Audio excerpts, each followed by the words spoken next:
Taas-taas ang higayon nga ako nakatulog.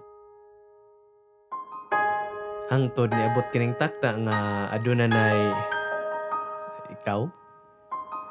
Abi ko og damgo lang kini, og nagduha-duha ako kung angay ba ko mamata. Abi ko og taman lang sa pagpanghinaot nga ako makatungas og makahimamat sa imong kasing-kasing. Wala ko damha nga imo akong gidawat sa walay pagduha-duha.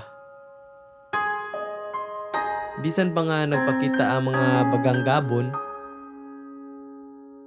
nilamdag ang dalan padulong sa atong panagsuuray. Karon, nagasunod ako kanimo. Kung unsa kadako nga atong gilay-on karon, mauusab kagaan ang akong buot diha kanimo.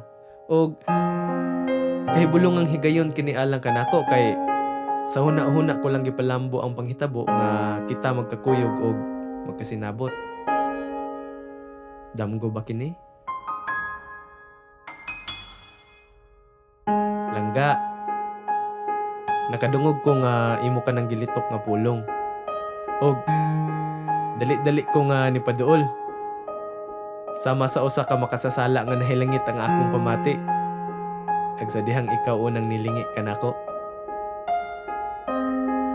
Wala ko nakasabot sa akong gibati og murag kalbaryo na kanako kung ikaw mahilayo pa.